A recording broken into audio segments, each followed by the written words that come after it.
All right, we're live, and Lloyd is back to give us another red pill. And let us know, ladies and gentlemen, if there's any problems with audio or anything like that. I can see it over on YouTube now. Good. There was a little lag there, but it's good. Tech is good. Okay, ladies and gentlemen, we are going to talk today about how Darwin is the most reasonable, friendly, fun-loving, cuddly, pious, good man ever. Right, Lloyd? That's what we're going to talk about? You forgot psychopath. You know, Lloyd, I'm reading a book right now. It's a philosophy book by a French philosopher, Marcel Decourt. Amazing man. But anyway, he writes in there, he wrote it when he was like 80 something years old. He's read forever. He's just sick of idiots. He's like going to die soon. And he's like, I'm just going to tell it. It's like a grandpa tells you how it is. And he said, sometimes the word philosophy is a synonym for psychopathy. And I think we can say something similar about Darwin and his Third Reich, which is a one way of looking at it. Okay, ladies and gentlemen, before we get started here, we are going to be talking about evolutionary theory. And, we're talking about the origin, the progenitor of the theory in the modern sense. We're not going to go after the sort of metaphysics of it per se throughout. But I just want to say something because there are some Catholics out there who think that we should be trying to appease the rationalists and the atheists and the secularists and so forth. I'm going to read something from Pope St. Pius X, who was one of the greatest popes in history, probably in the top 3 or 4. And he fought modernism. And here's what he said. He said, "The modernist apologists," his words, not mine, "then enter the arena proclaiming to the rationalists that, though they are defending religion, they have no intention of employing the data of the sacred books or the histories in current use in the Church and written upon the old lines, but real history composed on modern principles and according to the modern method." And then he goes on to say, "These modern apologists are already known to and praised by the rationalists as fighting under the same banner. And they not only plume themselves on these encomiums, which basically means praise, which would only provoke disgust in a real Catholic, but use them as a counter compensation to the reprimands of the Church." So what is Pope Pius X saying here? He's saying, listen, if the atheists and the rationalists and the secularists are saying you're doing a good job, buddy, then if you're a real Catholic, you should be disgusted. I don't care if atheists think I'm dumb, because atheism's dumb. I don't care if evolutionists think I'm stupid, because evolution is stupid. And one last thing I'll say before we get started here. People will say, well, Kennedy, hold on a sec. The Church has to be reasonable and blah, blah, blah. And there's this consensus on science and all this kind of things. There's consensus on evolution. Well, why don't you say the same thing about the COVID jab? Why don't you all get vaccinated then? You're all conservative Catholics and you didn't get jabbed. But all the scientists said you should. Why don't you say the same thing about climate change? Come on, Greta Thunberg, the prophet of the New World Order. Why don't you go, join her autistic religion and get in the climate change cult? Because all of the scientists, I mean, look, there are scientists who speak out against evolution. It's probably 5 or 10%, maybe something like that. Same with climate change, same with the vaccine. If your thing here is, well, the scientific community is strongly in favor of this and therefore it's reasonable, then just follow that logic. Get a Prius, start eating vegan, get a picture of Greta Thunberg and tattoo it on your forehead, go get your booster, and then just shut up, okay? And or just think for yourself and realize that sometimes the consensus of scientists can be stupid. Lloyd, is there anything you'd like to add before we get started? No, I'm glad to be back. Thank you for having me back on. I really think it's a great honor to be invited back a third time. Well, you poor guy, you got to put up with me. Okay. For some reason, I can't find the comments. Not really sure why. Oh, there. Good. Upright. Got it. Now, Lloyd, no looking at the comments, you bad boy. Okay, you're gonna get upset again. Okay, let's go. I'm gonna put it in the screen share thing here. Look at this. I will say that there were many people that were, for instance, there were people claiming that no, it's not the Muslims doing this, it's someone else, some other unnamed group. And I invited probably a dozen or more people to meet me publicly, live, to discuss their theories and to bring the evidence. And in every single case, they've refused. Just as in the last 4 years, I've invited Muslims to meet me publicly when they make these claims, to sit with me and publicly show that I'm wrong using their evidence and going while I bring mine and from the Sharia. And I've never had a single taker in 4 years. So Very Listen, Lloyd, confident people. nothing to do with Islam, okay? All right. Yep, let's go on. The Third Reich. Let's tell us what's going on here. Okay, we're going to be discussing Darwin. We're going to present him in a way that people have not heard before. We're going to discuss information about him that people will be unaware of, and for good reason as well. This information is not publicly discussed. I'm not here to discuss evolution, the way that people normally discuss it. This is not the point of this, right? We're going to be looking at this from a completely different perspective, and we're going to see Darwin as a different man, and we're going to see the toxic, corrosive effects of his ideology, of his thinking, which has been the most destructive idea to since the Enlightenment. Well, But Lloyd, I've spoken about evolution. In fact, the first YouTube show I ever did in 2019, my friend Tim Flanders, the poor guy, he had to bring this idiot on his show, and the first thing I ever talked about publicly on YouTube was evolutionary theory and Catholic teaching.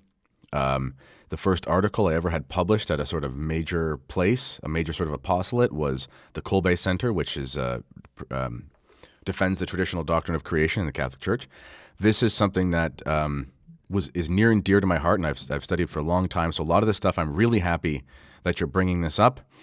And I will say as well, just from a Catholic perspective, the Church has not anathematized debate around certain aspects of, let's say, the age of the world and so forth. That's left open for debate. So I'm not saying one way or the other someone has to accept a young Earth creationism. I personally am a young Earth creationist, but the Church has not ruled on that, and the Church can rule on the human sciences, which is established by Pius IX and Pius X, so that it just doesn't happen. So. But we're here talking about the progenitor of the theory and the philosophical and ideological consequences that flow from it. All right, and I'm a dyslexic, agnostic insomniac. I lie awake all night wondering if there really is a dog. Do you ever hear the joke about the guy who gets pulled over for drunk driving? He says, "Ossifer, I swear to drunk I wasn't godding." Anyway. That was a better joke than mine. Well, let's get going. So we're going to discuss Darwin and the Third Reich. What I am implying, and now what I will demonstrate, is that there is a direct line from Darwin to the Nazis and Hitler, and we're going to discuss how Darwin enabled the descent of man, because Darwin is directly responsible, literally, for the descent of man. So let's start with "Lie to Me, Darwin." Darwin writes, and I choose this quote very specifically because it annoys defenders of Darwin when you use this and they claim it's out of context.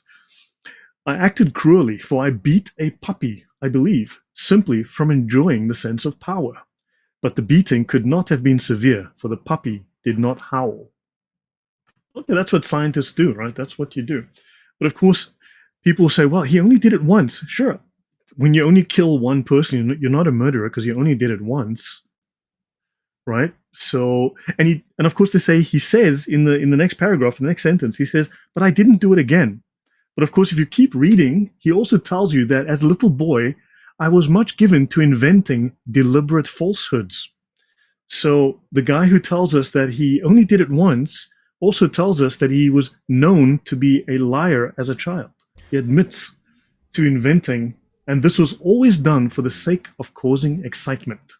So hold on a sec. There's another guy, Lucifer, I think his name is. I think he would kill animals, but people like to deny that too. But what is with these weirdo guys and their perverted animal fetish? Let's go through this and we'll discuss. Okay. Let's put it all on the table. We'll take it from there. "I sometimes stole fruit for the sake of eating it." Now, also this image in the background, this is Darwin's handwriting from his actual diaries. Okay. "I sometimes stole fruit for the sake of eating it. I remember stealing apples from the orchard to get praise." All right. So he wanted to be praised by people. Just so you know that I'm not making this up. This is a website which I will be making lots of reference to. Good grief. For some reason, that decided to hang on me. So let me just... Very odd. Here we go. So this is a website that I will be making regular use of. This is called darwinonline.org.uk. This has over 9,000 of Darwin's own correspondences. There's like apparently 13,000, but at least 9,000 of them are available here for us to read. So this is Darwin's handwriting here, and that's the actual reference here, just so we all know.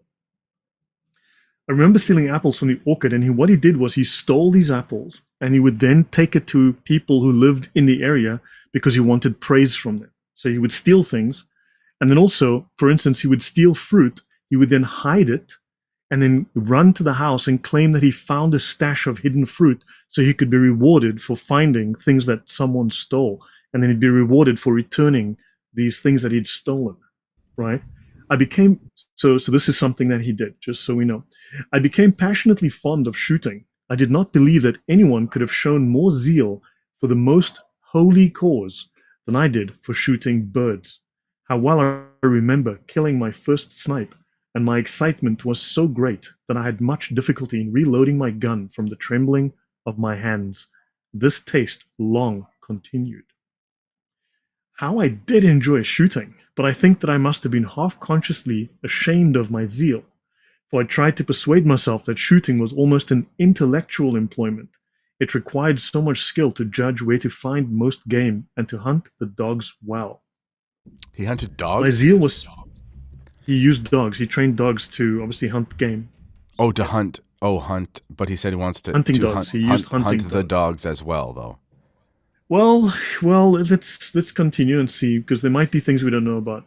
My zeal was so great that I used to place my shooting boots open by my bedside when I went to bed, so as not to lose half a minute in putting them on in the morning, so that he could go shooting. Your thoughts so far on this? I mean, he just loves This is the hunting. great. He's an outdoorsman. He's just a good guy. He likes killing dogs here and there, like stealing fruit. Saint Telling Augustine lies. said, He likes telling lies. Saint Augustine said that he stole some pears in the Confessions. I mean, he was sorry about it and didn't think it was good, but nonetheless, I mean, come on, guys, he's just basically like Saint Augustine. We gotta be charitable here. This is a good guy. All right. So Darwin presented himself as a humane naturalist, yet at the same time he had a passion for killing game with the shotgun. He also enjoyed demonstrating his skill at being able to kill birds, small mammals, and rabbits by hurling stones or rocks. His son Francis noted that he was good at killing animals in this way. I mean, we've all done it, guys. Your dad probably used to like take rocks and go kill animals, right? With stones. You Yeah. did it. Listen, people, distinguish here. Obviously, hunting is totally fine. And like my kids are country kids. We live out here in the country and they're in the backyard and whatever. And the other day, Titus found like a dead bird. It was already dead. And he nailed the dead bird by its wing to the tree so they could use it for slingshot practice, okay? But if you found your kids finding ways to like smash the skulls in of live rabbits, like you've got a problem on your hand. You gotta get some help there. Yep. So let's continue. His passion for hunting was so great that Darwin had much difficulty waiting until hunting season to stalk his prey. To solve this problem, he weighed the financial penalties for killing game out of season. Don't forget, he came from a wealthy family. And after considering the fact that no common person or gamekeeper can demand your certificate without producing his own, he thought about ignoring the law and hunting out of season. Now, which he may well have done. All right. On the HMS Beagle voyage, he continued to actively shoot animals whenever the opportunity arose. When the ship landed on the Brazilian coast, Darwin had a marvelous morning, whooping and killing birds with abandon. Ask me how he killed the birds. See, that's the important question. But this great naturalist, this fantastic guy scientist, studied animals, Darwin thought Gannet and Tern were so stupid that he said, I could have killed any number of them with my geological hammer. My geological hammer was the instrument of death. We soon loaded the boat with birds and eggs. That's Darwin's hammer here, apparently. So, but listen, let's be nice. He was killing them because they wanted to have a barbecue. They heard that there was good food in Brazil. They were into like the piri piri sauce, and they said, we're going to get some birds and we're going to make a nice barbecue. That's why. Murder for science. Yeah. That's right. Killing as many as you can for science. That's what you do with a hammer. So this is Robert Fitzroy. narrative of the surveying voyages of His Majesty's ships Adventure and Beagle between 1826 and 1836, describing the examination of the southern shores of South America and the Beagle's circumnavigation of the globe, page 26. This is the captain of the Beagle. Let's go. So hold on here, Fitzroy Lloyd. wrote that. Hold on here, Lloyd. Seamus in the chat says this has nothing to do with Islam. Okay, he says Darwin wasn't a perfect man, but that doesn't refute evolution. It actually has nothing to do with it. Respectfully, ladies and Hitler gentlemen, wasn't a perfect man. That doesn't mean that his ideology was wrong. nothing to do with Islam. Muhammad, his crazy stuff, nothing to do with Islam. Luther into feces, which he was, by the way, to the critics who think I wasn't telling the truth. The research is there. I mean, Nothing to do with Lutheranism, nothing to do with these things at all. If these people are perverts and they're into psychopathic killing of animals, and there's going to be more we're going to find out, it has nothing to do with the way that they think. It must be perfectly fine. yeah, I mean, the fact that you've got a completely morally destitute human being has no effect on his ideas, his thoughts, right? Mm-hmm. These are okay, but as we will see, atheists defend these ideas. But we're going to discuss this as we descend into immorality. But let's continue. Fitzroy wrote that Darwin picked up his hammer and began killing the peaceful birds, and away went the hammer with all the force of his own right arm. Apparently, Darwin for 5 years was killing everything in sight with his hammer. Darwin displayed particular delight in harassing the sea and land iguanas. Both types struck him as stupid. He pulled a land iguana by the tail simply to see its shocked reaction. I opened the stomach of several, Darwin wrote, of both types, and found them full of vegetable fibers. Darwin's love of killing extended to humans, at least those that he regarded as primitive humans, or what he called cannibals. When Darwin learned he was able to go on the exploration trip on the Beagle, he excitedly told a school friend, "It is such capital fun ordering things. Today I ordered a rifle and 2 pair of pistols, for we shall have plenty of fighting with those damned cannibals. It would be something to shoot the king of the cannibals' islands." Sounds like a scientist, right? Spoken like a true scientist. Nothing to do with man wants to kill things. Nothing to do with Islam. Yeah. So, I mean, so look, I mean, obviously, scientists and textbooks, authors, and documentaries have all forgotten this information because for good reason, right? I mean, Listen, people, use your reason here, okay? So, for the Catholics who are, most of the people listening to this are Catholics, listen. If you found out that your parish priest was engaged in a homosexual relationship, you would not trust him. You just wouldn't. You wouldn't send your kid to be catechized for him. You wouldn't say, "Hey, please get your." You'd say, "There's something wrong with your judgment. It's morals and This is a basic philosophical principle. Intellectual virtue and moral virtue cannot be separated. Okay, and I'll give you an example. So art is an intellectual virtue. Composing music, painting, these things are intellectual virtues. Okay. So this is why, for example, we have someone like Bach, who is a Lutheran. Lutheranism is a false religion. But Bach was a good man, and he developed an intellectual virtue to a degree that virtually no one in music has ever done. But he also kept his morals in check for virtually all his life. But then look at someone like Picasso. Okay, Picasso started off his life as a Spanish, as he was a Spanish Catholic, and he wasn't completely degenerate. And he was known as being an excellent painter, a realist painter. He could paint things and make them look exactly like real life, and he was a wonderfully skilled painter. But then he got into opium and prostitutes and all this sorts of stuff. And over his life, his moral virtue fell to the point where he was literally painting really ridiculous nonsense that he was painting and calling it art. It was reflective of his interior life. If the interior life of a man is completely messed up and destroyed, then it will go over into his intellectual life, which will come out in his ideas. If Darwin is a weirdo, then we should think to ourselves, we might find weirdo stuff in the stuff he believed. Oh, and you will. You will. Later, the chief of police begged Fitzroy to help quell a riot by the local NEG Rose. Fitzroy sent 50 well-armed soldiers to make peace with them. Darwin followed and secretly longed to swish a cutlass or put a dagger between his teeth and join in the fighting. The NEG Rose, though, capitulated easily, way too easily for Darwin. Darwin was very disappointed in not seeing any gunfire or violence. So yeah, Poor guy. poor Poor guy, guy. poor guy. Yeah. Didn't get his chance to use his guns. I didn't get to shoot any cannibals. So just so we know, Darwin Online. Just so you know, I'm not making this up. This is if you search on Darwin Online and you search for geological hammer. The words I searched for in quotes was geological hammer. On the Beagle Diary, right? A fox of Kylo, a rare animal, sat on the point, was so absorbed in watching their maneuvers that the fox allowed me to walk behind him and actually kill him with my geological hammer.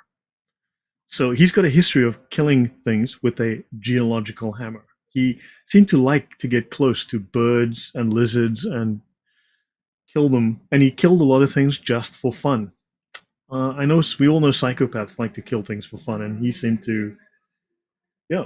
His sporting enthusiasms even included one of the most violent and inhumane of all sports, fox hunting, using killer dogs.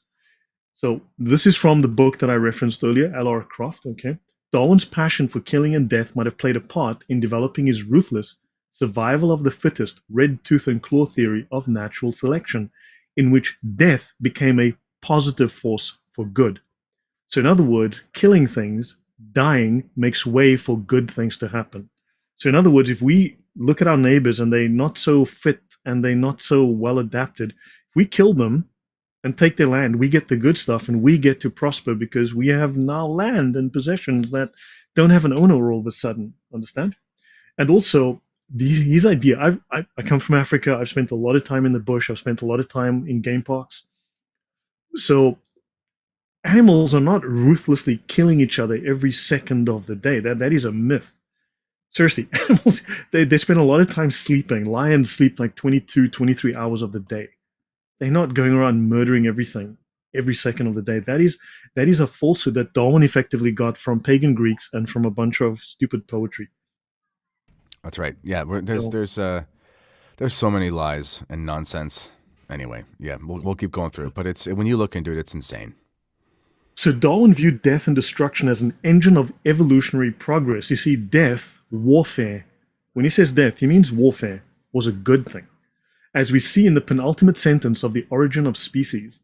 Thus, from the war of nature, from famine, and from death, the most exalted object which we are capable of conceiving, namely the production of the higher animals, directly follows. Let me unpack that. The highest animal in Darwin's theology is man. And famine, death, and war. Right. So let's take the Chinese who starved 40 million of their people to death, or the Holodomor, where 6 to 12 million Ukrainians died, which is why the Ukrainians aren't exactly wild about Russia coming to visit, right? Because last century the Russians killed up to 12 million of them in famine using their woke garbage biology called Lysenkoism. This, when you kill these weak people, it means that you leave room for yourself to prosper. So Darwin saw, well, let's kill those cannibals, take their islands, take all the copper and understand where this leads. Well, Darwin promoted murder for benefit. and the difference here, ladies and gentlemen, to a Catholic, even just a basic Christian perspective, is you would find people who were engaged in evil things, and you would convert them. You wouldn't kill them. And actually, me being a Canadian, our greatest saints that we have historically here are the Canadian martyrs. And some of them were tomahawked and whatever to death, for trying to convert the natives, even the one, so there's a lot there. It's very different than what we're used to. This whole idea of killing and then just sort of taking their stuff. Yeah. And don't forget, according to Darwinism, as we will learn, humans are just animals, right? Your pet rock could well be your uncle. So if you're just an animal, just another animal with no meaning, well, then it's okay to kill you too. You see? He Right. thus glorified death, and instead of the biblical enemy, death became our creator. So in Darwin's theology, death is our creator, death is our benefactor, a force for evolutionary progress. Death brings progress. So it's a cult of death. Who does not worship me worships death. I think there's something like that in Proverbs. Furthermore, death was also significant because Darwin taught that the elimination of the weak was required to promote the progress of every species. The way forward progress was through the elimination of your competition. That's what Darwin taught.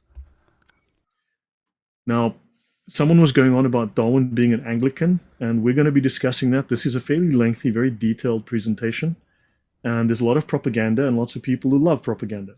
So both Oh, he and his yeah. father before him, yes, go on, sorry. So I was going to say, Book of Wisdom, God made not death. Okay, the creative force that is of God is not a deathly force. Right. So Dr. Robert Darwin reluctantly realized that his son was unsuited for medicine. So apparently Darwin was a bit of an idiot when it came to academic subjects for some reason as a kid. After much thought, he decided to arrange for him to be trained for the Anglican ministry. This was a surprising decision as both Robert Darwin and his grandfather before him were self-declared atheists. One should bear in mind, however, that at the time, the Anglican Church offered not so much a vocation, but a respectable profession. Easy job, make the money. So he goes. Now he writes further. Darwin writes further down that he spent most of his time, these 4 years studying at Cambridge, being drunk.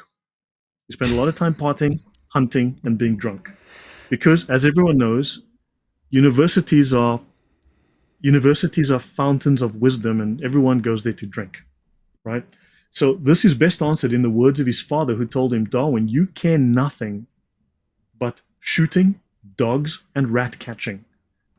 Now, if he means literally catching rats, why are you catching rats? What are you doing with those rats? Understand? But apparently, Darwin only was interested in shooting, dogs, and rat catching. And you will be a disgrace to yourself and your family.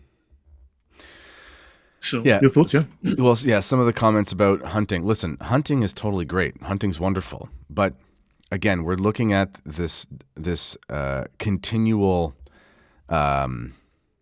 this continual desire he has to basically kill as many animals as possible in a lot of different ways.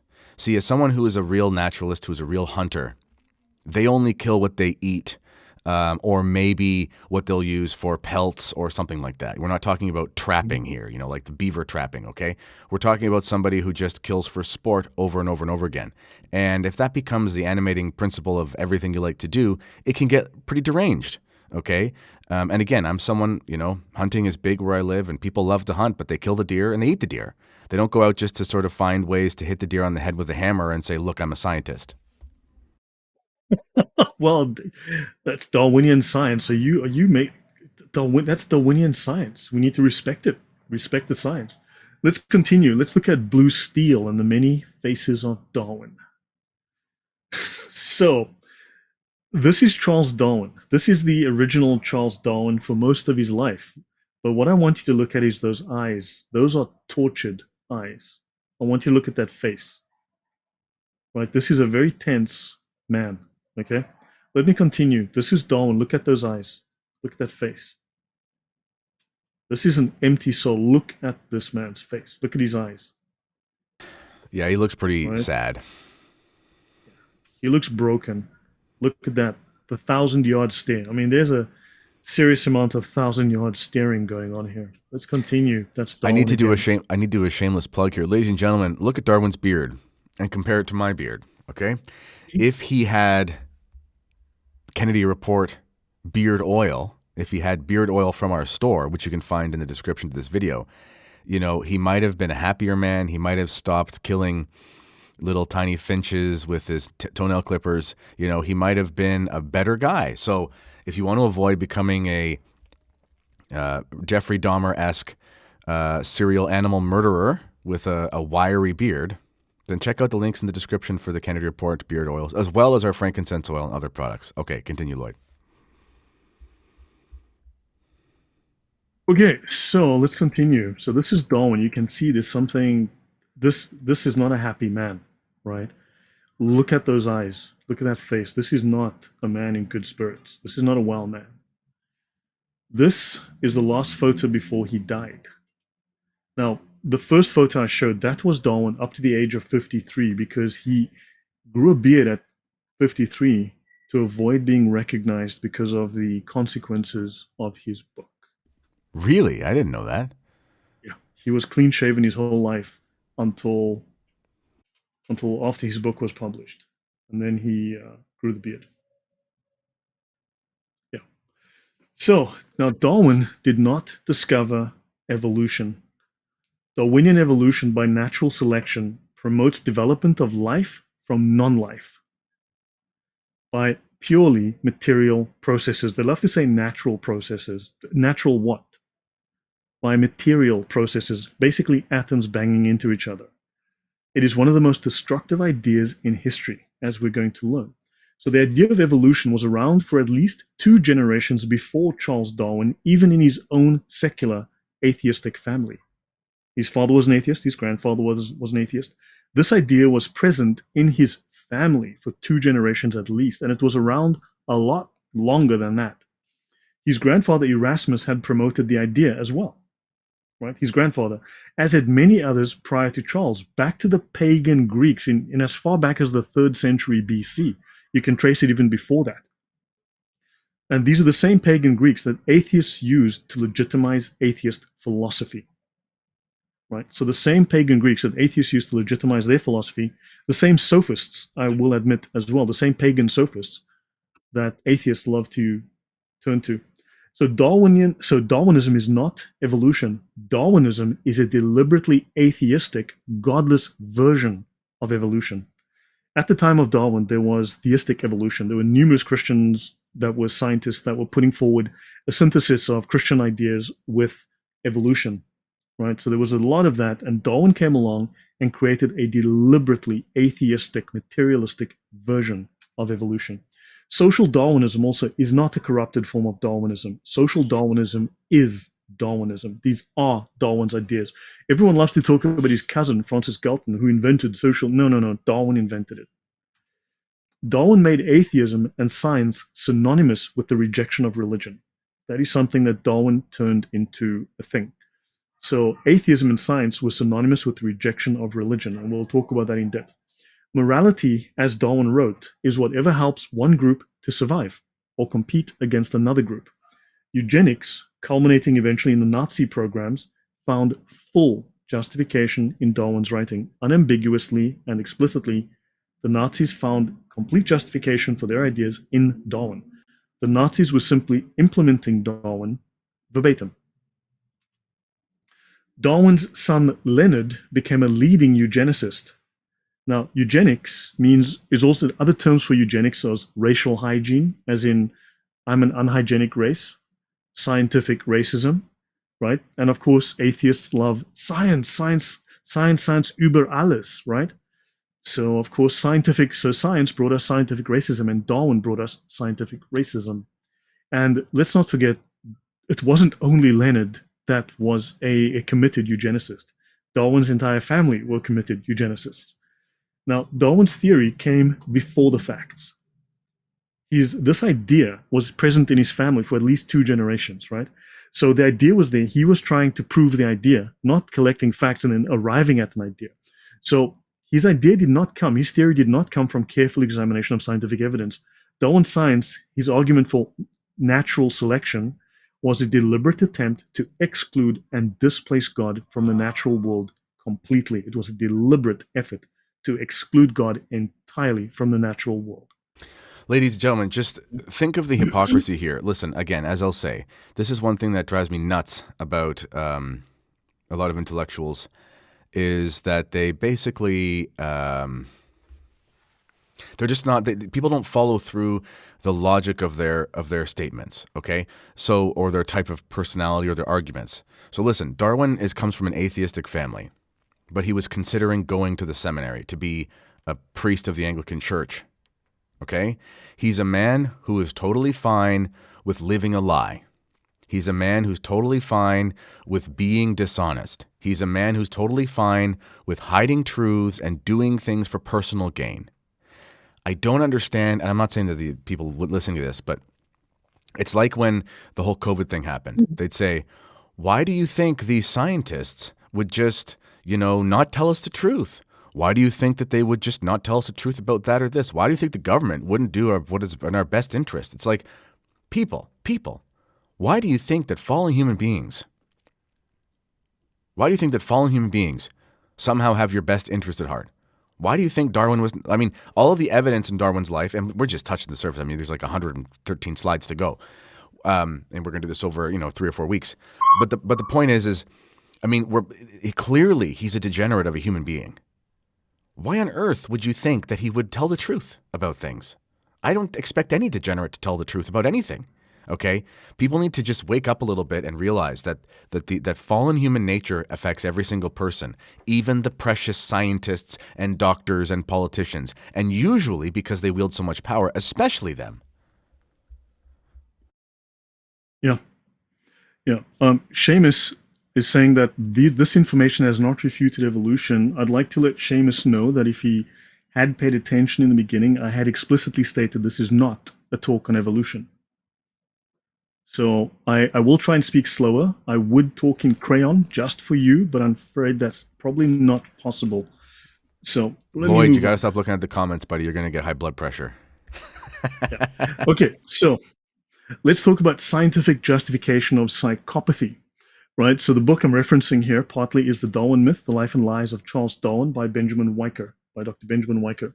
So Nietzsche, Marx, Hitler, and Stalin warmly welcomed Darwin's ideas. Darwin's ideas were influenced by various sources, including Thomas Malthus. The Enlightenment goal of eliminating religion, and I discussed this at length in my, I've done on Sam Shamoun's channel, I've done on my channel, detailed discussions on the birth of modern atheism just prior to the French Revolution, and especially how atheism finally became a government institution. Well, the very first atheist state, the first modern atheist state was France, the French Revolution, and of course it was genocidal and insanely occultic, right? So you had religious cults that were insanely pagan as well as genocidal. So this showed us what atheism does when it gets power, just as the 20th century showed us the very same thing. So the Enlightenment goal of eliminating religion by disparagement was the cause of people like Darwin searching for evidence to support it.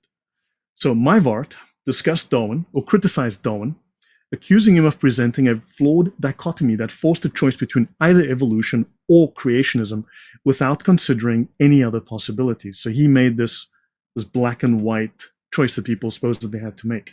Now, scientists like Gray, Asa Gray, Lyell, Wallace, and Mivart were trying to understand evolution.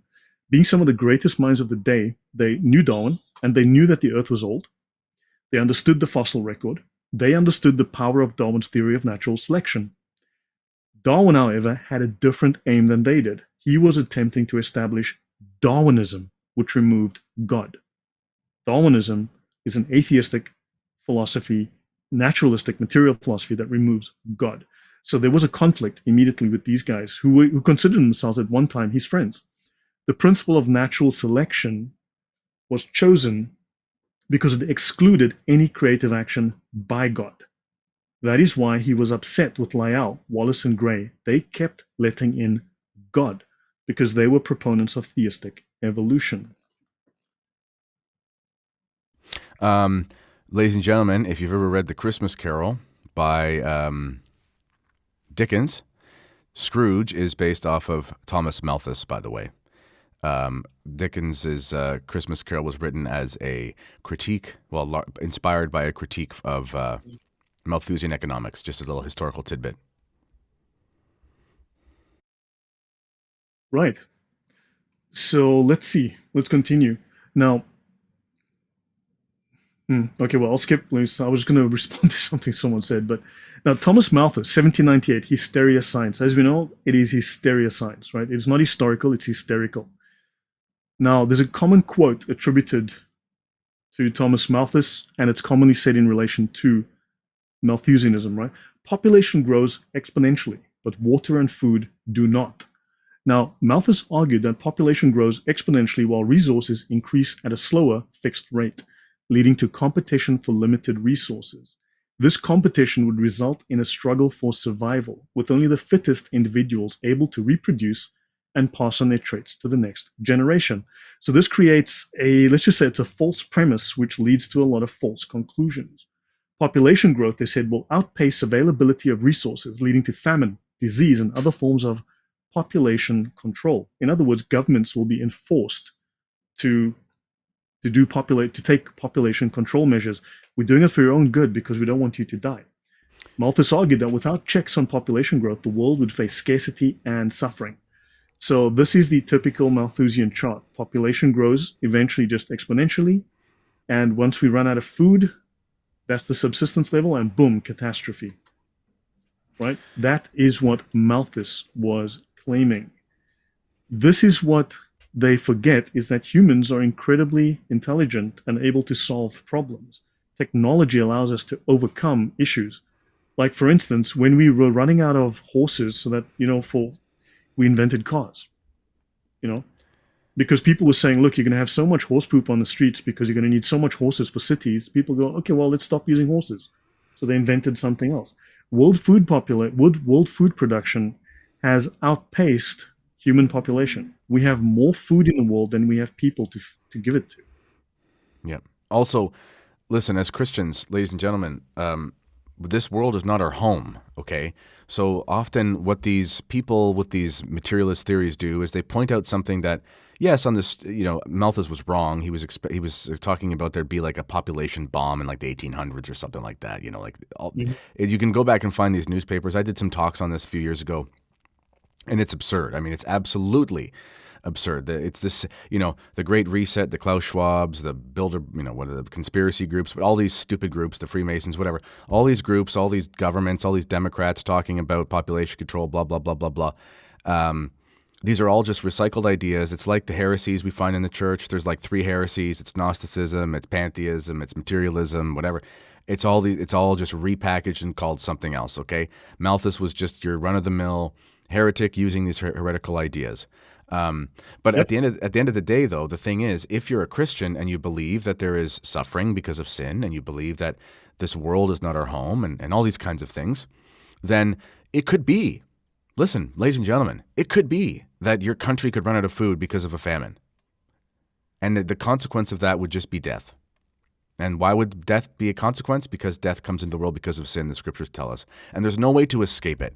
So at the root of all of these things is a materialist, atheistic perspective that death is the ultimate evil. Death is not the ultimate evil. Going to hell is the ultimate evil. So we can never advocate for these materialist solutions. Okay. Yeah. Also, the annual growth rate of world population has actually been falling since the 40s, 50s, after that period, after the boom in the 50s. From the early 60s onwards, we had population decline. In fact, that's our major problem right now.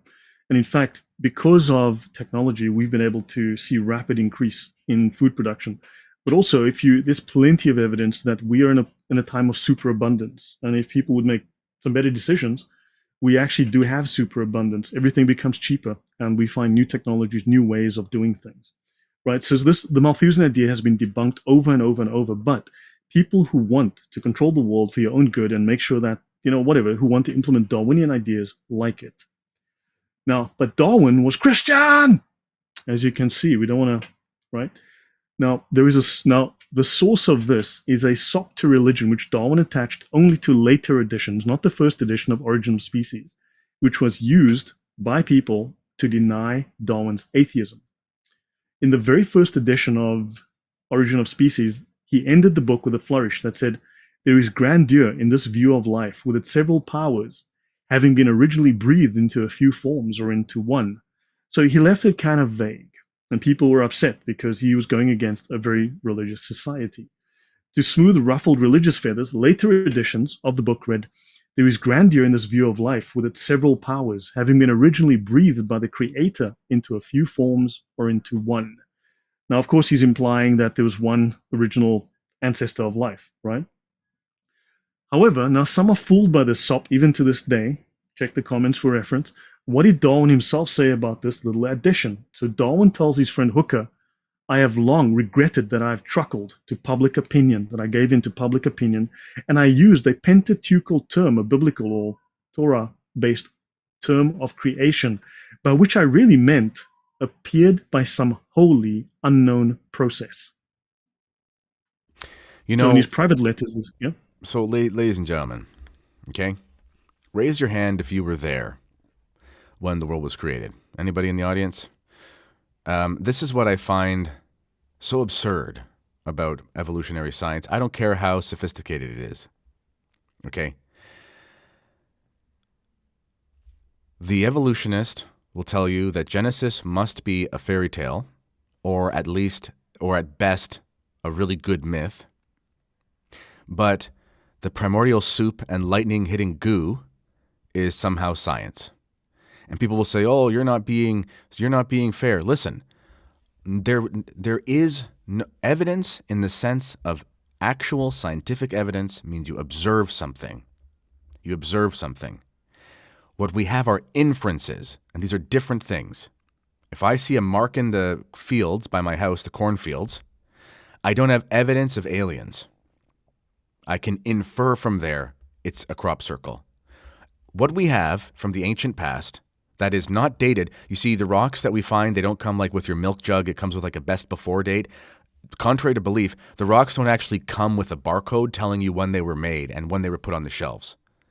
These things are dating processes that are calibrated because of philosophical presuppositions about the age of things. Okay? And if you look into the literature, they themselves will admit this.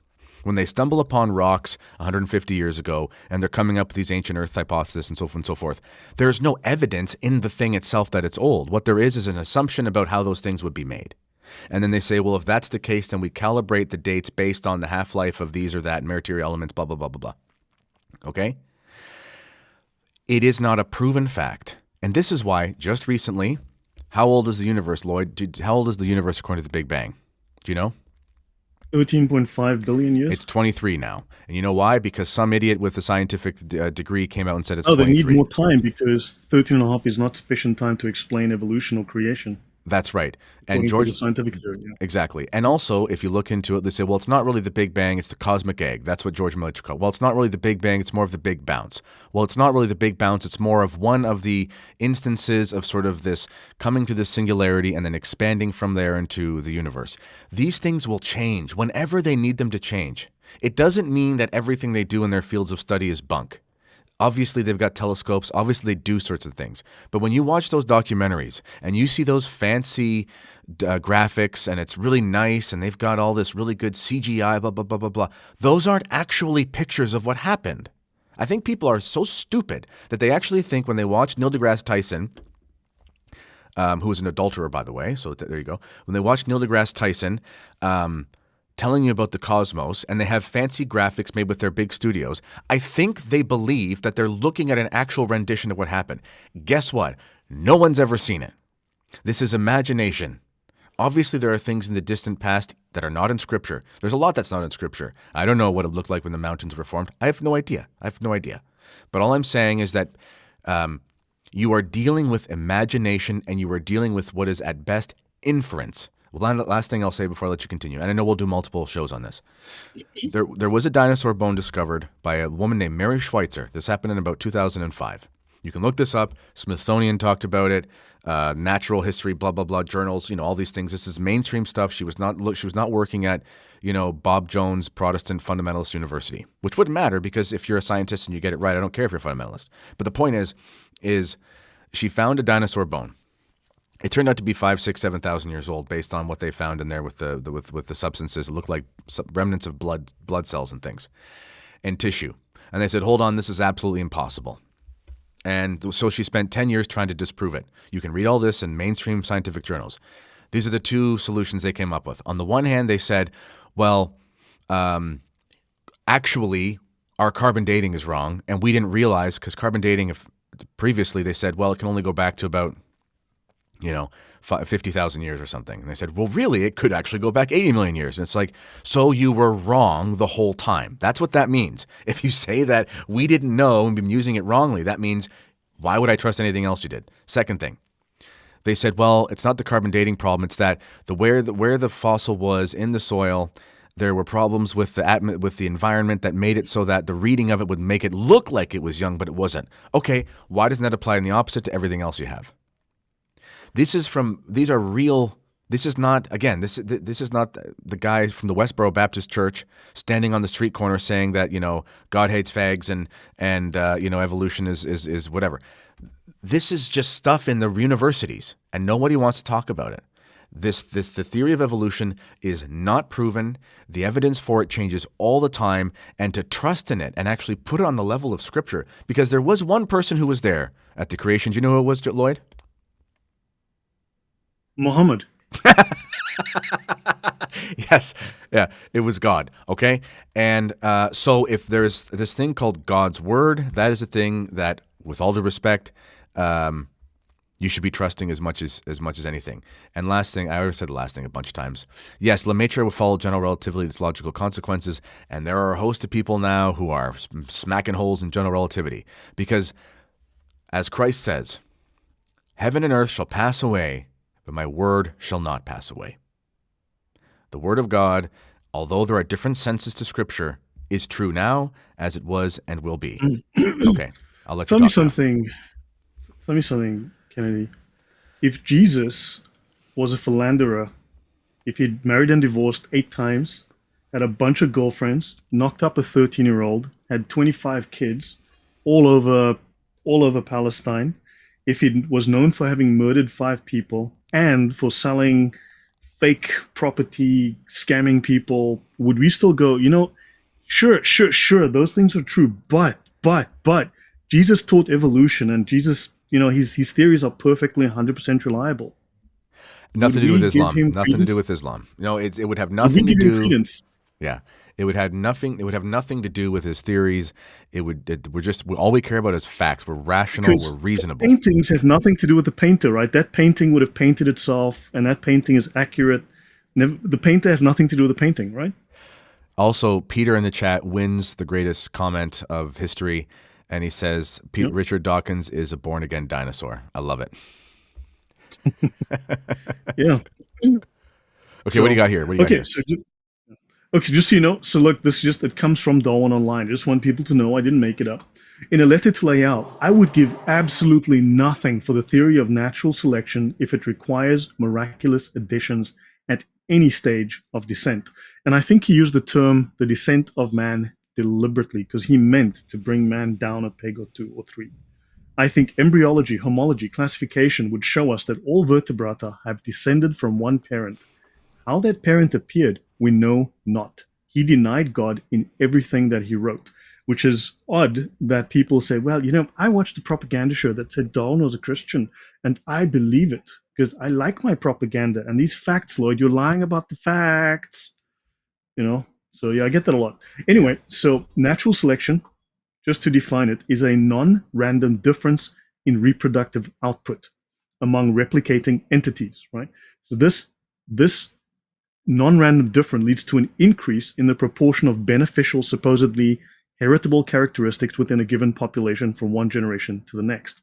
So you do something that you have a beneficial behavior, but the thing is you choose this particular beneficial characteristic and you carry this on, all right? Let's continue. So give us one free miracle. Of course, as you know, atheist scientists have a particular, give us one free miracle and we will explain all the rest. So That's right. we'll just the universe was created by magic, and now we'll take it from here. Thanks. That's right. 1859, Darwin wrote On the Origin of Species by Means of Natural Selection, and of course we get told the name of this book often. However, the title continues, or the preservation of favored races in the struggle for life. As we know, they are disfavored races. I don't want to mention any names or anything, right? So the preservation of the favored races. Now, who are the favored races? Well, the ones you like, probably the one you belong to, right? And in 1871, he then wrote as a response, effectively a sequel, The Descent of Man and Selection in Relation to Sex. Now, when he could have used a different word for the descent of man. He could have said the ancestry of man. Why the descent? The fall of man. The fall of man. This is a biblical theology, and he's taking the fall of man and the descent of man. This is what I'm reading, but that's purely my thought. Now, he wrote both of these books to eliminate God. Other appropriate titles, and as we'll cover as I go through this in more depth, will be Darwinian evolution from primordial chaos to calculated evil, because that's what it became. Evil by design, the sinister science of Darwinian evolution, survival of the sickest, unraveling the Darwinian science of evil. Darwinian evolution, the science of genocide, because quite literally it is the science of genocide, as we will go through. Now, Professor Lawrence Krauss very well-known atheist scientist and a Darwinist, tells us we are just a bit of pollution. If you got rid of us, the universe would largely be the same. We are completely irrelevant. Okay, maybe Yeah. you're irrelevant, but I'm sure that Lawrence Krauss doesn't feel that way. He's smart, you see. He's smarter than you. You're irrelevant because you're not as smart as him. So now we've got with Seamus. Seamus, defend this, please. This is Darwinian. This is Darwinian from a PhD, right? Defend this. Your pollution too, Seamus. This is Darwinian evolution, right here. The product of it. I want to give a Lawrence shout. Krauss Sorry, tells us. just sort of. You're right. I want to give a shout out here though, quick. Christopher in the chat talks about Yeah. Kolbe Center. You want to know the best traditional Catholic apostolate on evolutionary stuff? People go to the Kolbe Center. Massive Yeah. amounts of scientists have worked with them. It's really good stuff. Anyway, go on. Yeah. So Lawrence Krauss tells us, so forget Jesus. The stars died so that you could be here today. Lawrence Krauss, and he writes this in a book called A Universe from Nothing. Why there is something rather than nothing.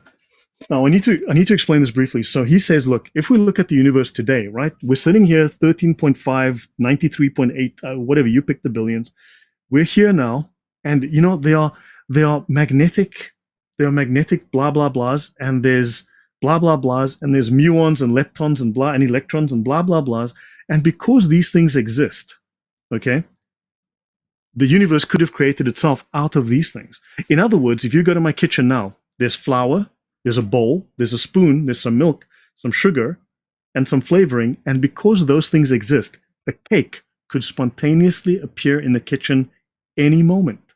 So therefore, based on Mr. Krauss's ideas here, I've written a very strong argument called cookies from nothing.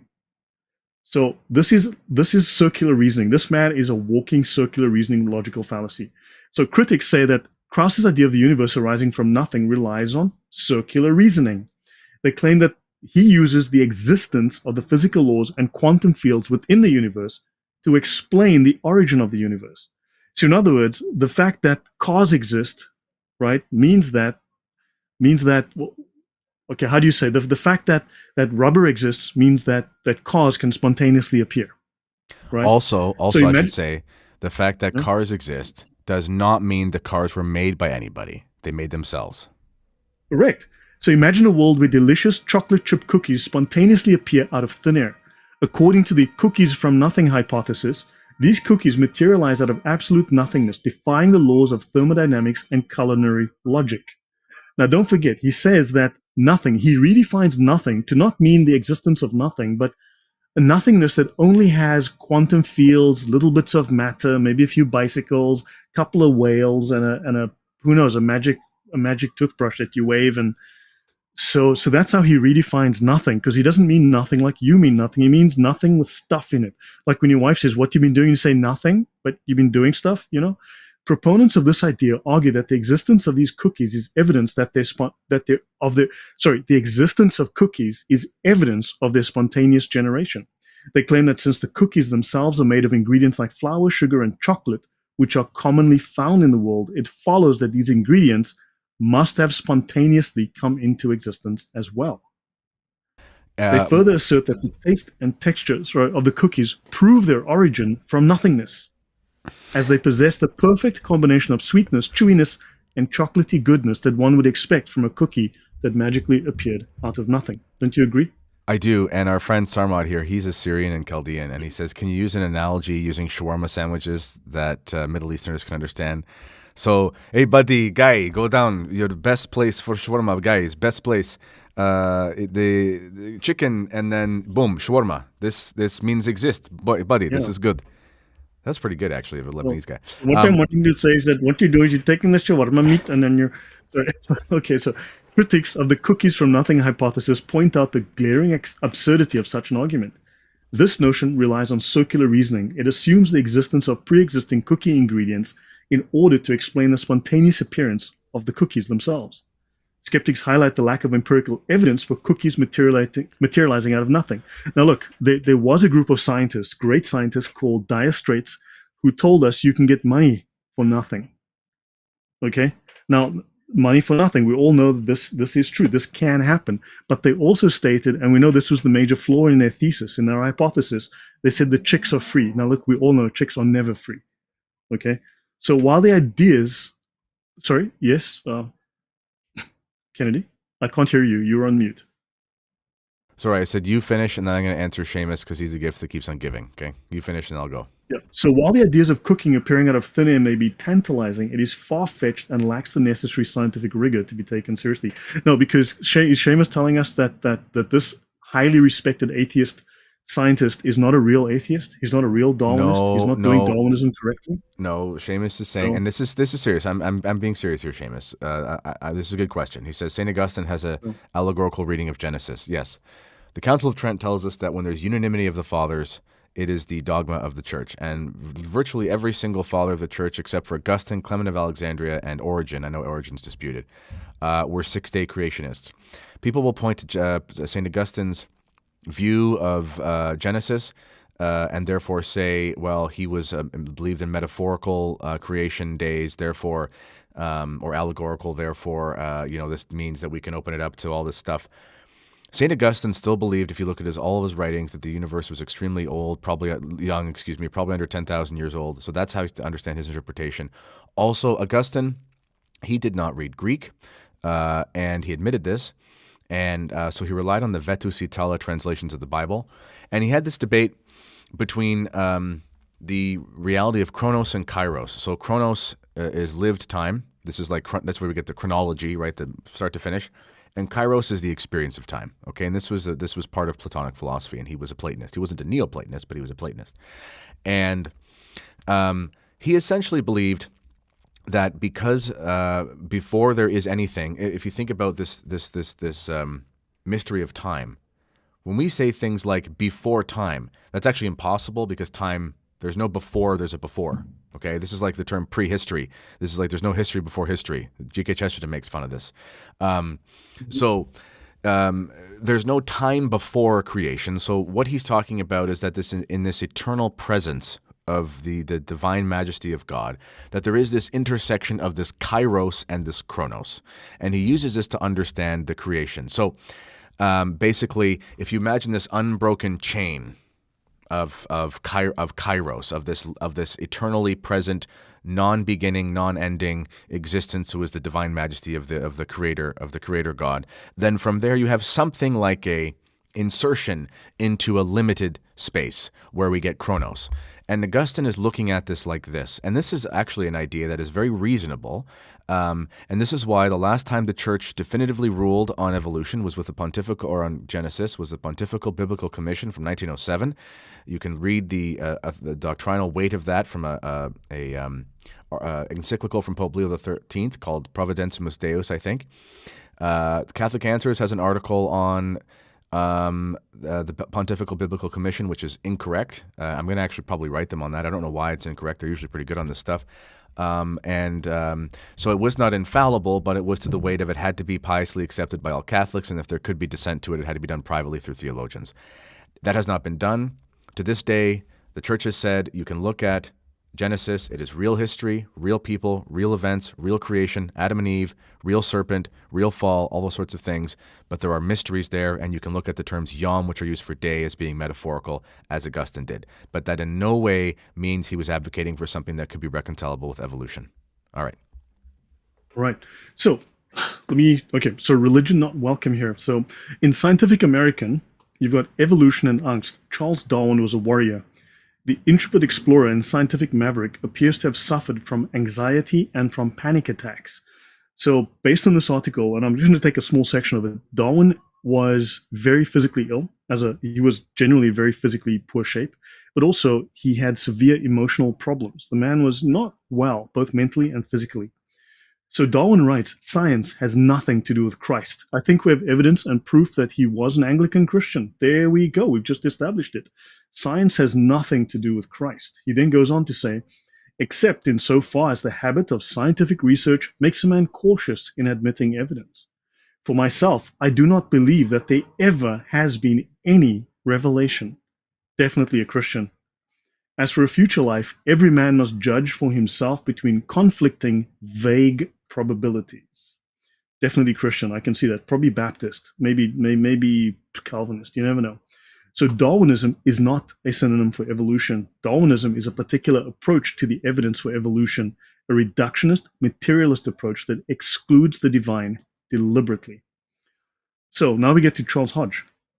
Wrote this very interesting book, What is Darwinism? And he says, what is Darwinism? This is a question which needs an answer. Great confusion and diversity of opinion prevail as to the real views of the man whose writings have agitated the whole world, scientific and religious. If a man says he is a Darwinian, many understand him to avow himself virtually an atheist. That was the common view of the day. A Darwinian was an atheist who denied God, while another understands him as saying that he adopts some harmless form of the doctrine of evolution. This is a great evil. It is obviously useless to discuss any theory until we are agreed as to what that theory is.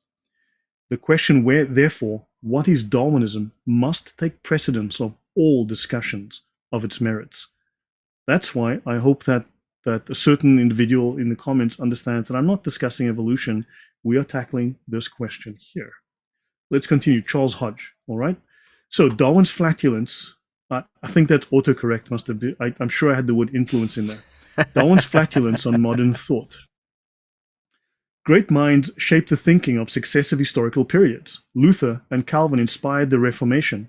Locke, Leibniz, Voltaire, and Rousseau, the Enlightenment. Modern thought is most dependent on the flatulence of Charles Darwin.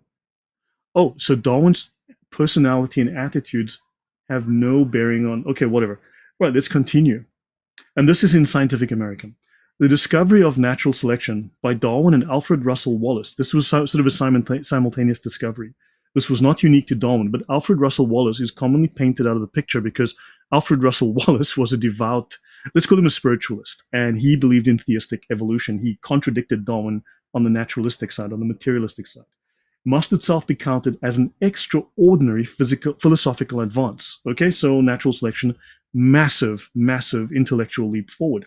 The principle remained unknown. No one knew it throughout the more than 2,000-year history of philosophy, ranging from the Greeks to Hume to Kant and the Victorian era, except that is complete crap and they are completely wrong and they must have known better. Oddly, the idea is present in Islam. Darwinian evolution is present in Islamic thinking, and we know for a fact it's present in the Greeks well before BC, well before. So Scientific American is either dumb or deliberately playing dumb. The truly outstanding achievement of the principle of natural selection is that it makes unnecessary the invocation of final causes. When they say final causes, they mean it nullifies the arguments of Thomas Aquinas. That is, any teleological forces leading to a particular end. In fact, nothing is predetermined, so they've just taken away free will. Contradicted by the next paragraph. Yes. Let me break down just so people understand what you're saying here. So, the word telos basically means the end or the end goal, the final purpose. Form. Yeah. Purpose or something. Exactly. So, basically, with all things, you have the various causes. Okay, so you have the formal cause, which is essentially the type of thing that it is. So, for example, a house, okay, has a formal cause. What is the formal cause? It is the form of house, right? It is that thing because that form of thing exists. It has the efficient cause, which is the materials. It has the final cause or the teleological end, which is basically the purpose of it existing, okay? And I might be forgetting one, but I think that's good enough for now. But the point is, this is why when Christ says, I'm the Alpha and the Omega, the beginning and the end, that's actually Thomistic. That's Thomistic reasoning, essentially. Well, we say Thomist is Christian, but we can understand. We're not saying Thomas invent, but so the Alpha and Omega, because the death of Christ that happens in the fullness of time, the death and resurrection, is in the beginning with God, and the Word was God. And you see that all this stuff is in the Scriptures because God is a creator. The creator has a reason for the thing to be created. The end is actually there before the thing is made. The chair that you're going to build exists in form in your mind. The chair exists as a final cause in your mind before it's actually made. This is the Christian understanding. Evolution gets rid of this, which Thomas Aquinas so eloquently used Aristotle to lay out for us. Can I just take that over for a second? Would you mind? I just want to be more specific, okay? This is not the time to go through it right now. Thomas Aquinas presented the 5 ways. This is in his theological reasoning. Aquinas, heavily influenced by Aristotle, he employed a particular kind of reasoning. Not going to go into detail, but he discovered and he presented the 5 ways which justify and reinforce faith via the application of reason. The argument from motion, efficient causes, the argument from possibility and necessity, the gradation of being, and from design, right? So, for instance, the argument from motion, Aquinas argues everything in the world is in motion and that nothing can move itself. Therefore, there must be a first mover, an unmoved mover, which is God, right? Let me go to the last one. The argument from design. Aquinas argues that the natural order and purposeful arrangement found in the universe suggests the existence of an intelligent designer. This designer, who we call God, is responsible for the intricate design and purposeful functioning of the world. Darwinian evolution is a direct, specific attack on this principle, which Seamus, as a good Catholic, supports Darwinian evolution, so whatever. So he's anti-Aquinas, like good old Darwin. Is that okay, everyone? No. We're good. We're good. So let's keep on with Darwin. So let's look at the next paragraph. Darwinism rejects all supernatural phenomena and causations. The theory of evolution by natural selection explains the adaptedness and diversity of the world solely materialistically, because even according to Marx, you have this dialectical theory of history where history itself has a purpose, which is completely just, how do you get that? How do you assume that matter has an inbuilt purpose and a higher purpose? That itself is incoherent. But they claim that Darwin provided a scientific foundation for ethics. But you'll see later on, they deny that there are ethics, they deny that there are morals, they deny that there's any kind of purpose. So Darwinism devalues human life. ResearchGate, Darwinism and Death, Devaluing Human Life in Germany from 1859 to 1939. Germany, for many decades, applied Darwin's ideas directly. And I will cover that much later, but the discussion of social Darwinism has special importance because it is background to Hitler's ideology, the roots of German imperialism and World War I. Hitler was a social Darwinist. He read Darwin, he loved Darwin, he applied Darwin. When Marx died, Engels gave a eulogy which quoted Darwin. So Engels' speech at Marx's funeral was a speech about Darwin, of all things. Viewing history as a fight for existence, and this again is this crazy Greek philosophy and poetry, among unequal races. This is a Darwinian idea. We'll see these are Darwin's own ideas as we get to those. Hitler scholars agree on this point, and it is too obvious to deny after you've read Mein Kampf. So Darwinism impacted thinking about the value of human life and the significance of human death.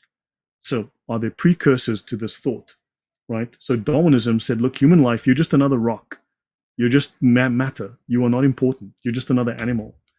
Prominent German Darwinists urged their society to reevaluate its stance on what today is known as biomedical ethics, including infanticide, euthanasia, assisted suicide for the good of the people, and abortion. Darwinism enabled and approved all of this. And in fact, these ideas go back to the Marquis de Sade. In fact, so what Darwin did was he took the ideas of the Marquis de Sade and he gave them the wrapping of science. So leading Darwinists who are atheists invoked Darwinian science to undermine traditional Christian ethical values. The naturalistic Darwinian paradigm, or the materialistic paradigm, evolutionary theory, in the universities became an atheistic ideology to redefine all of life. So this was used to remove the divine from every aspect of life, and universities now teach evolutionary everything. Evolutionary psychology, evolutionary biology, evolutionary blah, blah, blah. Right? And in fact, here's a fantastic book from the turn of the century, Eugenical Sterilization in the United States, a report of the psychopathic laboratory of the Municipal Court of Chicago by Harry Laughlin. Looks like a legal text. Oh my golly. So this stuff has made it all the way into law. And in Canada, you want to, suicide yourself for the good of the government so we can save a little bit of money. It's right? More elderly people are now dying. More people are dying in Quebec now. Elderly people from they call it MAID, medical assistance in dying, than any other cause. Yeah, which is disgusting. I mean, that's the devaluation of human life. That's Darwinism for you. So this is a paper from Oxford. It's called Biology and Ideology from Descartes to Dawkins, because somehow, although there are certain people, I won't mention names in the comments, who believe that ideas have no bearing, or peoples with their ideas have no bearing on, ideas have no consequences. At least, let's just say there's certain people that are claiming that ideas do not have consequences. Crazy people don't have crazy ideas, which don't have crazy consequences. But the ideological uses of evolutionary biology in recent atheist apologetics. So let's have a look at what this paper says. During the first few years of the 21st century, high-profile populist books offering an aggressively atheist critique of religion have appeared. This clustering of prominent works of atheist apologetics may be attributed to the fact that developments in biology, especially evolutionary biology, have profound negative implications for belief in God. Richard Dawkins' The God Delusion and Daniel Dennett's Breaking the Spell, both published in 2006, argue that the Darwinian theory of evolution erodes the traditional moral notions as a universal acid that dissolves every ethical and moral system it encounters. Now, why would we celebrate that? Darwinism has been transposed in recent atheist apologetics from a provisional scientific theory to an anti-theistic ideology. In particular, it considers the ideological use of the biological sciences, especially evolutionary biology, in recent atheist apologetics. And Darwinism gave scientific racism, because atheists just love science. Science is going to save the world. It also gave us racism, which dehumanized people and it gave scientific racism, which dehumanized people, the respectability and authority of science. I'll pause for a moment, and because I'm going to the next thing. Do you have a comment on that? I actually want to, ladies and gentlemen, I'm going to read. Can you hear me properly? Yeah, I didn't. Okay, I'm not muted. I mute in between so you don't hear my kids stomping on top of me.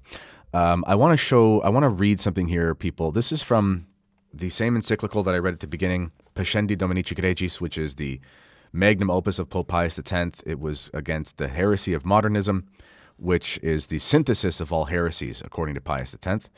Just as a little Catholic inside baseball, ladies and gentlemen, go to read paragraph 38 of that, and he will lay out to you the exact plan and mechanisms of the Second Vatican Council as being a modernist plot. Anyway, so here is what he says. He says, to conclude this whole question of faith and its various branches, we still have to consider, venerable brethren, what the modernists have to say about the development of the one and the other. First of all, they lay down the general principle that in a living religion everything is subject to change, and must in fact be changed. In this way, they pass to what is practically their principal doctrine, namely evolution. I'll pause there for a second. In this, he talks about evolution as a philosophical principle that ruins everything: religion, faith, history, etc. He continues, to the laws of evolution, everything is subject under penalty of death: dogma, church, worship, the books we revere as sacred, even faith itself. The enunciation of this principle will not be a matter of surprise to anyone who bears in the mind what the modernists have had to say about each of these subjects.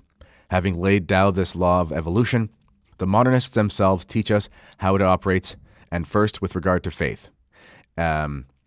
Vital evolution brought with it progress, not by the accretion of new and purely advantageous forms from without, but by an increasing perfusion of the religious sense into the conscience.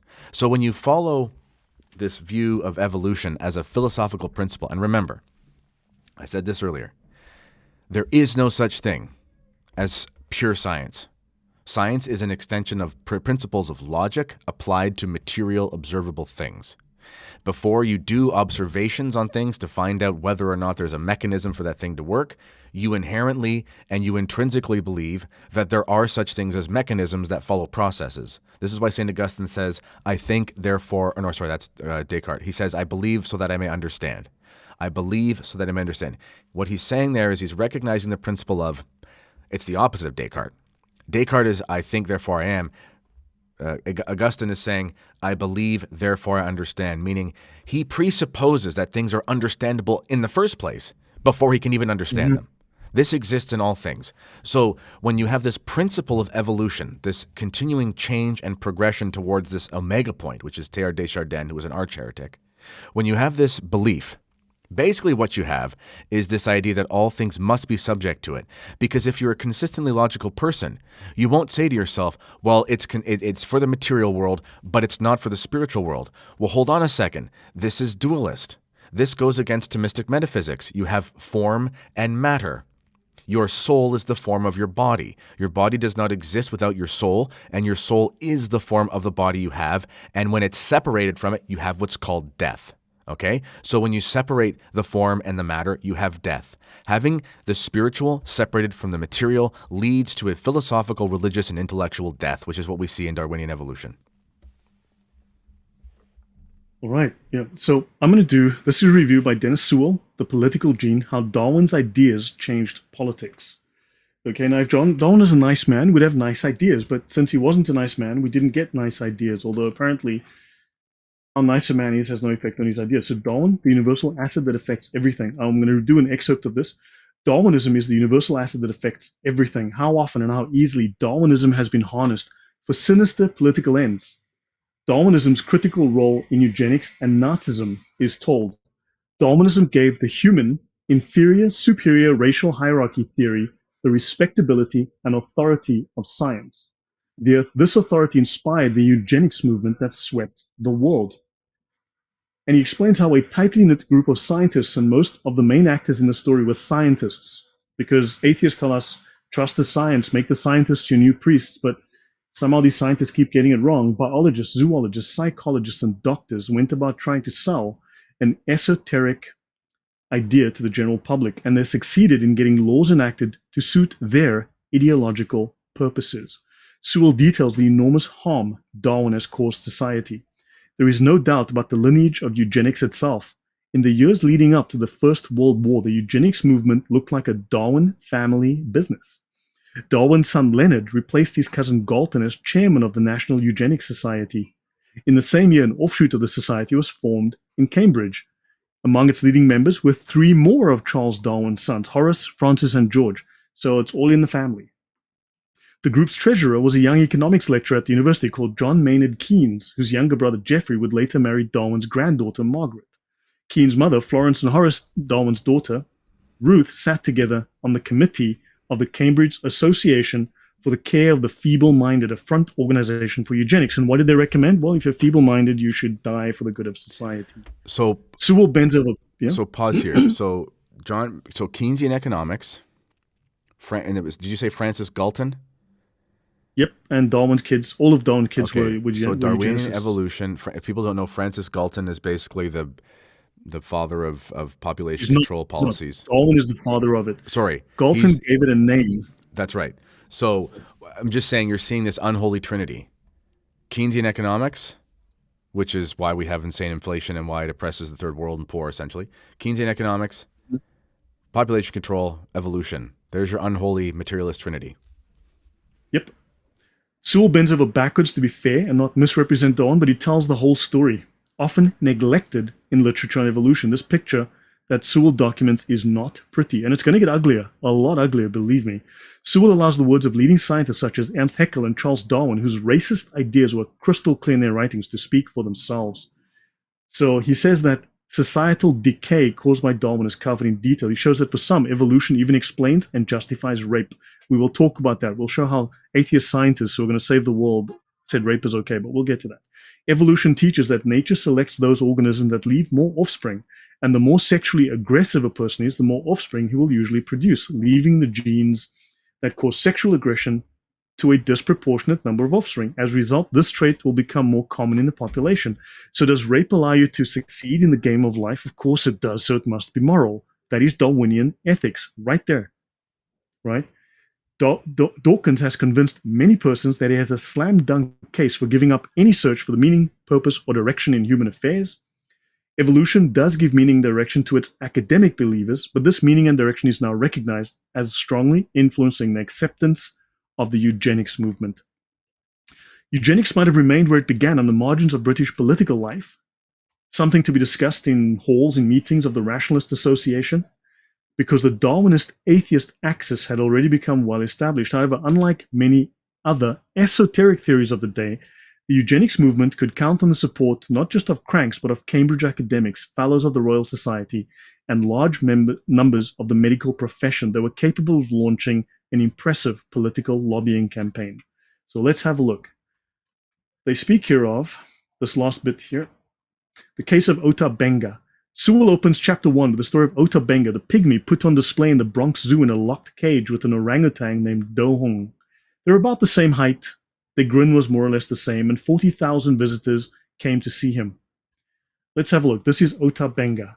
The secretary of the zoo was an enthusiastic champion of eugenics. He hoped to use the display to proselytize his evolution views to the public.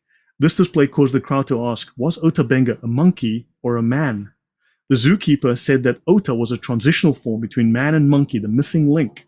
Ota Benga, in other words, was a transitional animal between a monkey and a man, the famous elusive missing link. Great. This is Ota Benga here with a little chimp. And he was kept in a cage because science. Evolutionists defended the display by noting that evolution is taught in the school textbooks and is no more debatable than the multiplication table. Haney Fairfield Osborn, one of the most esteemed American anthropologists of the first half of the 20th century, seemingly could not bring himself to include the African as a member of the human race at all. The exhibit deigned to teach the public that the human is just another primate. It was repeated almost a century later when 3 men and 5 women put on fig leaves and were put in a cage to frolic with apes to demonstrate the basic nature of man is an animal and that we are not that special. Sewell then asks, have things changed? That once universal conclusion by scientists that black people were closer in their evolutionary scales to apes than white people is seen by scientists today as a ghastly mistake. Scientists are not taking any responsibility for this mistake, though, and its traces linger in the minds of millions, infecting attitudes everywhere. I'll finish this and I'll let you. Nobel laureate James Watson explained his gloomy prognosis for Africa's social and economic development, saying that we could not expect the intellectual capacities of people graphically separated in their evolution should not prove to have evolved identically to the level of the higher evolved, technologically sophisticated whites. And he documents the jump from eugenics to politics and social control. The eugenics movement required an expansion of state agencies and an expansion of their scope for prying into and ultimately directing the lives of the poor. A system will be established for the examination of the family history of all those placed on the register as being unquestionably mentally abnormal, said Leonard Darwin, Darwin's son, especially as regards the criminality, insanity, ill health, and pauperism of their relatives. I'll stop here. If all this were done, it can hardly be doubted that many strains would be discovered which no one could deny ought to be made to die out in the interests of the nation. And in Germany, we call this the Holocaust. I'll pause there for a while. Your thoughts? Well, actually, Lloyd, we're gonna have to. We're reaching 90 minutes. Yeah. And I got to go do lunch with my kids. But, ladies and gentlemen, listen. We are going over this in detail. We'll do two or three more shows, whatever we have to. We'll talk after Lloyd on text and figure it out. So there's a lot to unpack here. Listen, people, ideas have consequences. This is pretty simple. And just because you might like Charles Darwin and you might think to yourself, oh, well, I like evolutionary theory because I studied this in university or whatever, that doesn't matter, okay? We're talking about someone here who has a very checkered past, who is linked to, where there's smoke, there's fire. He's linked to Keynesian economics. He's linked to population control, the ideological impetus for a lot of Nazism. I mean, there's just so much going on here that if you're someone who accepts these, you've got to say to yourself, listen, I have to take a second look at this stuff because the source of this is super rotten. Mm-hmm. Yeah. So anyway, Lloyd, any last words before we sign off here? Darwinism, as we'll discover, as we go into more detail, is evil. It is the source of enormous evil, genocides in the world. It is the most toxic idea, and it has allowed people to dehumanize others and murder them and call it science. Yeah, it's bad. All right, ladies and gentlemen, remember, Darwin, he was a bad guy because he had a wickedly terrible beard. It would have been better if he had beard products, which you can find in the description of this video. I use them daily, hence why I do not have this eugenic-looking beard, but I have a very life-giving-looking beard, okay? There's a difference here. Shameless plug. Check out Lloyd's channel. I don't have it linked in the show notes for this video. I'll try to add it later, but you can find him, Lloyd de Jongh. Look it up on YouTube. And Yeah, so go for that, and we'll be back next week sometime with more of this. Also tomorrow, ladies and gentlemen, I am having Father McGilvery. He's a priest of the Society of St. Pius X. We're going to be going over the heresy of modernism for about an hour and a half to 2 hours. I'll pre-record it and I'll upload it hopefully by the end of tomorrow. So look out for that as well, because you'll find out that basically every Catholic apologist you listen to today in the conservative sphere has been infected with modernism, whether he knows it or not. All right, ladies and gentlemen, this has been the Kennedy Report. Until next time, God bless.